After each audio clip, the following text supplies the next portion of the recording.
Wow, that one's good. What are we looking at? We're looking at the shiny silver mineral is galena, the lead sulfide galena. There's lots of it there, and it's about as high grade as you could possibly get. It's good.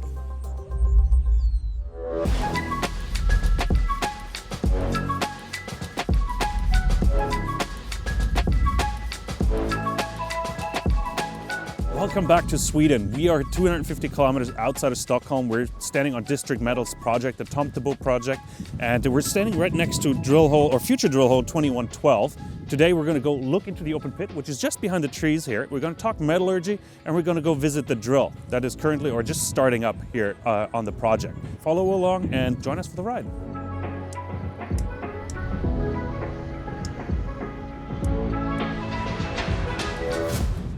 I'm currently in the Swedish countryside on my way to the Tomtebo project in the famous Bergslagen district. The Tomtebo project is only a 2.5-hour drive from the airport in Stockholm and actually only 15 minutes from the town of Säter, where we stayed overnight. It's remarkable how easy it is to access these sites. At Tomtebo's historic mine, I had the chance to speak to Rodney Al. He is Mr. Bergslagen and the local expert with over 30 years of in-country experience. Rodney, we're standing here at the old Tomtebo mine dump site. Massive boulders behind us, but lots of mineralization as well. It's fantastic. The reason I'm actually talking to you is I want to get a bit more color on Sweden and a bit of the history as well. You've been in country for over 30 years. Tell us a bit about the developments in mining in Sweden. Can you give us a bit of a recap and where are we right now? Sure. Up until 1992 in Sweden, there was a fairly old mining law that mining operations needed to have a Swedish operator, Swedish owned, and the mining industry was dominated by 2 or 3 big companies. In 1992, the government decided that to get in international investment, they needed to change the mining law, so they put in a big effort to modernise the mining law, and it completely changed in 1992 that there could be foreign ownership, and they tried to positively attract international companies into the country, and it's made a big difference. Yeah, it's super perspective. Everywhere we go, every rock you hit, it's full of mineralization. And partly because of that mining law, that prior to 1992, it wasn't that attractive for foreign companies to come and explore, and there were some that came. Okay, and a lot of claims are in the Tomtebo mine area right now. Give us a bit of history on Tomtebo. How long was it operational, and when was it operational? It's been known for hundreds of years, and it was mostly operated in the early part of in the first half of the 1900s as an adjunct to the famous Falun mine to the north of here. It was owned by the same company, Soar. They existed as a company for over 1,000 years. They mined Falun, and as Falun decreased in resources, they took on Tomtebo, which also has copper. So that's how you pronounce it? Tomtebo. Yeah, okay. Tomtebo.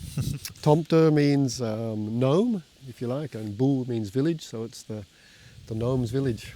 The gnomes village, interesting. Yeah. Oh, that's an interesting. So they took on Tomtebo to add resources to their Falun operation. One of the other important things here is that because not many companies have been operating in Sweden prior to 1992, that means that most of the major mining areas in Sweden have not seen the same amount of intensive modern exploration as Canada or Australia or South America. Very good point. Yeah. It means that a company like District Metals can come into Tomtebo and there's not a lot of really modern exploration done. No, it's pretty much virgin ground. I was saying, this feels like grassroots exploration with a lot of sniffs and a lot of easy targets, right? It actually looks beautiful in the sun right now. It's just reflecting sparkling. really, really well.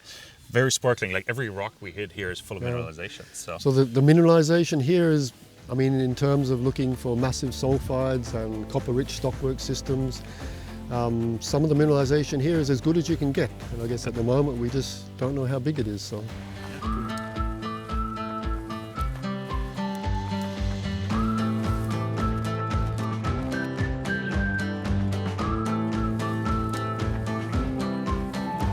What are we looking at? Yeah, well, that's one of the old Tomtebo pit. Tomtebo.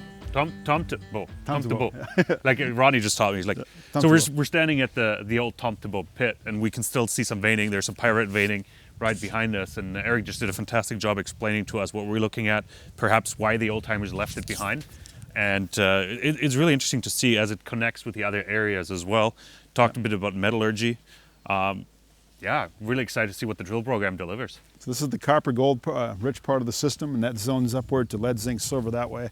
Fantastic zoning pattern in metallurgical characteristics here. So back when the era in which they mined this, they were strictly focused on copper. So some of these pyritic zones that they left behind could have appreciable gold in them. But the nice thing about these systems, these are metamorphosed VMS deposits, and this one has a decent degree of metamorphism to it. In fact, in the samples you're holding, you can see this. They have very large grain sizes, and the effects of metamorphism in this type of an environment are that the sulfide deposits get much more coarsely crystalline and the mineralogy gets cleaned up. So if there's any deleterious elements or metals in the pyrite, for example, that gets pushed out to the grain boundaries and reconstituted as another mineral. So you can get but it cleans the metallurgy up. So instead of having a very complex series of minerals, you have chalcopyrite, sphalerite, galena, and pyrite. Simple, easy to float, big crystals which lend nicely to flotation. In a modern or recently formed or unmetamorphosed VMS, the grain sizes can be so small that you can't float them. This stuff floats like a dream. These are great samples for metallurgy. This is where geology works in your favor. Yeah, fantastic. Really cool. So that was the historic mine site at Tomtebo. Now I'm driving to the first site of the Phase 2 drill campaign to chat with District Metals CEO Garrett Ainsworth. Drilling is about to start imminently, and he's going to run us through some of his goals for the new campaign.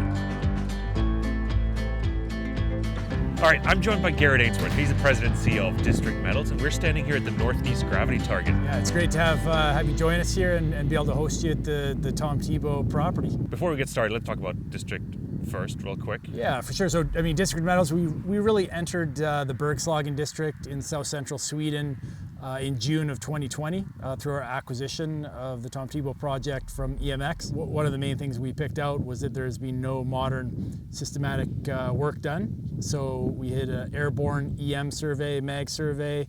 Fortunately, EMX connected us with some local experts, Rodney Allen, Hein Rat, who have really helped us along with prospecting, mapping of certain mine areas. And then late in 2020, we did a ground gravity survey. I mean, where we're standing right now, that is the main target, is a gravity high target with coincident magnetics. And it's never been drilled. So it's a really exciting place for us to start our Phase 2 program. And I guess I should mention our Phase 1 program was between March and June of earlier this year, and it went extremely well. So we're here now at the Northeast Gravity Target. Phase 2 is just about to start. Like, we're mere hours away from the drill turning. All right.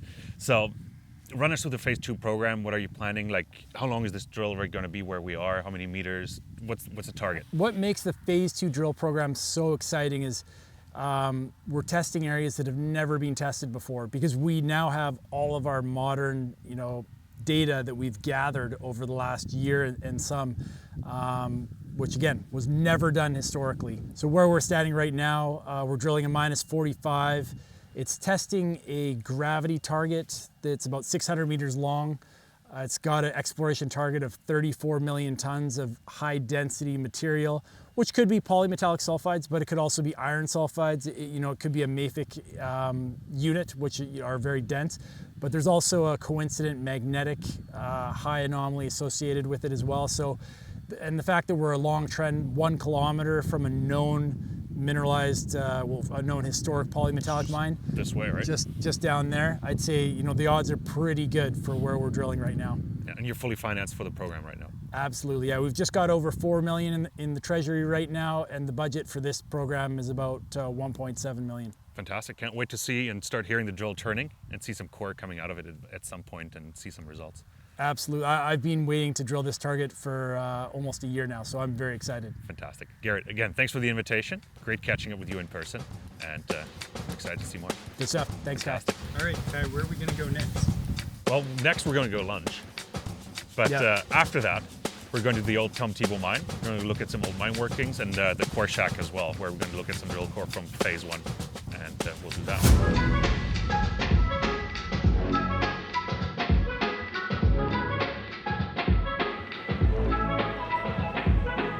After lunch at a rustic Knäckebrot factory, we made the short drive back to the town of Säter, where District Metals has its core shack.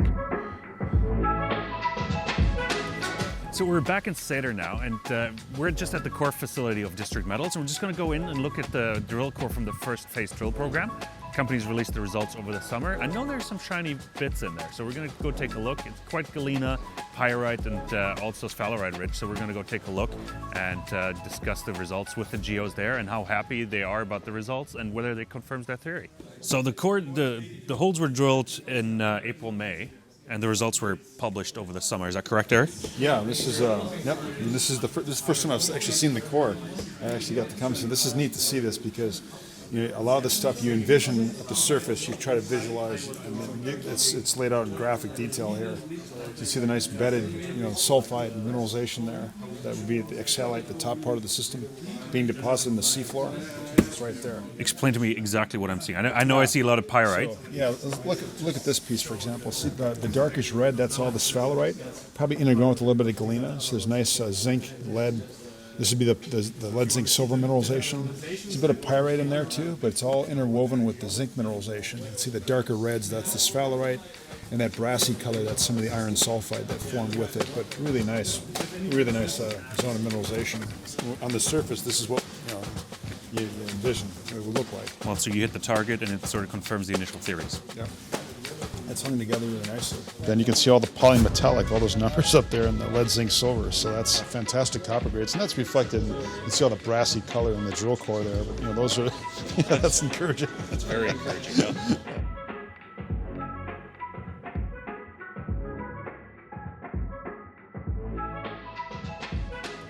So we're still back here at the core shack. We're sort of wrapping up our day here at District Metals. And Garrett, you're holding a very sexy piece of rock, a lot of pyrite in it. I can see quite a bit of chalco as well. There's a bit of sphalerite, if I'm not mistaken. Did the first phase of drilling confirm your theories? And we'll talk about how you're following up. I mean, Kai, first off, it sounds like you've learned your minerals pretty well during the trip, so I'm really happy to hear that listen and learn. We're making good progress. But yeah, so I'm holding core from hole 2. The key takeaway from holes 2, 3, and 4 that we drilled there is we hit intercalated limestone within felsic volcanics, and at those contacts you get the limestone getting skarned, and this is where the sulfides drop out like this. And we had very high grades, like 12 and a half meters of about 330 grams per ton silver equivalent. So the silver was very high, and the key thing about this area for the core that I'm holding is that it's very similar to Garpenberg style mineralization.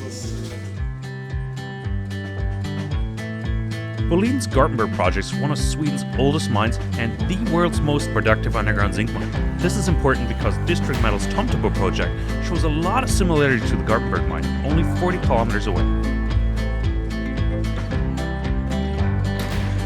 We've got potential to make a grassroots discovery, and also we're going to be trying to go for building tonnage on known mineralization, but big step outs like 5, 50 and 100 meter type step outs. Fantastic. Garrett, thank you so much. I really appreciate it. That was it. We're at SF Live on site here at District Metals. We visited the Tomtebo mine and we looked at the drill that's starting phase 2 drilling just now. We went to Core Shack. We just looked at some fantastic core from the phase 1 drill phase or drill campaign. And that's it from our end. Again, thank you so much, Garrett. Don't forget to follow us on YouTube. Don't forget to follow us on Twitter. Hit the like and subscribe button. Leave a comment. Share the video, obviously, if you enjoyed it. And yeah, we'll be back soon with more content.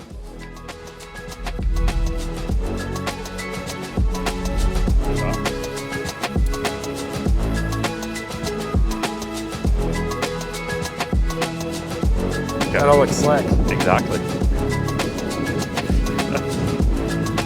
All right.